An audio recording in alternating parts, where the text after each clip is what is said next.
ஜல்லிக்கட்டு நடத்த இடைக்கால தடை விதித்தது குறித்து அலங்காநல்லூரில் நமது செய்தியாளர் மதுரை செய்தியாளர் வினோத் இருக்கிறார். அவரிடம் தொடர்ந்து பேசலாம்.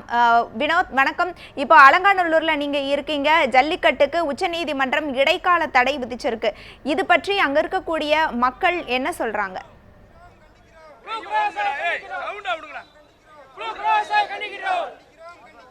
வணக்கம். அதாவது இன்று உச்சநீதிமன்றம் ஜல்லிக்கட்டை நடத்த இடைக்கால தடை விதித்ததையொட்டி அலங்காநல்லூர் பகுதியில் பெரும் கொந்தளிப்பாக காணப்படுகிறது. மேலும் இங்கு இருக்கிற கிராம மக்கள் மற்றும் ஜல்லிக்கட்டு ஆர்வலர்கள் இந்த உச்சநீதிமன்றம் விதித்த தீர்ப்பினை கண்டித்து ஒரு போராட்டம் நடத்தி கொண்டிருக்கின்றனர். மேலும் இங்கே நம்மிடம் பேசுவதற்காக அலங்காநல்லூர் பகுதியை சேர்ந்த ஒருவர் இருக்கிறார். அவரிடம் மேலும் கேட்கலாம்.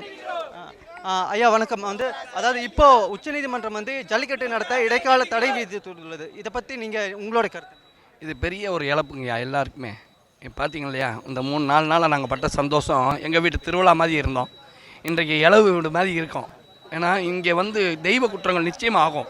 எல்லாருமே தெய்வமே இல்லைன்னு நினைக்கிறாங்க. உண்மையாக தெய்வம் இருக்கும். நிச்சயமாக இது நடக்கும்னு ஒரு நம்பிக்கை இருக்குது. எங்களுக்கு நாளை வரைக்கும் டைம் நாங்கள் நினச்சிருக்கோம். இப்போ இடைநீக்கம் பண்ணியிருக்காங்க. இன்னும் நாளைக்கு என்ன சொல்லிடுவாங்கன்ற ஒரு இதில் இருக்கும். ஆனால் இதுக்கு மீறி அவங்க இது பண்ணாங்கன்னா நாங்கள் ரேஷன் கார்டிலேருந்து சகலமும் கொண்டு ரோட்டில் ஏறி தயாராக இருக்கோம்.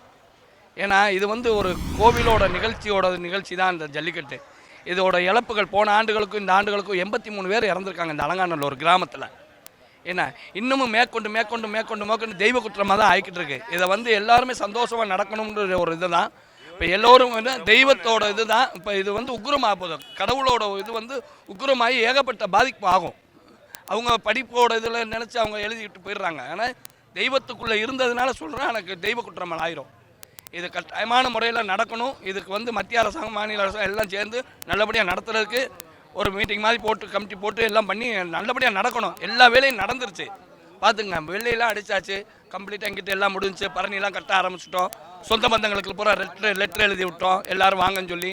இவ்வளவு பண்ணி இது ஒரு பெரிய இழப்பு மாதிரி பண்ணுறாங்க. இந்த வட்டம் நல்லபடியாக நடந்தால் நல்லாயிருக்கும். இல்லைன்னா பூரா கருப்பு பொங்கல் தான் எங்களுக்கு எல்லாருக்குமே. இந்த கிராமமே கருப்பு பொங்கல் மாதிரி தான் ஆகும்.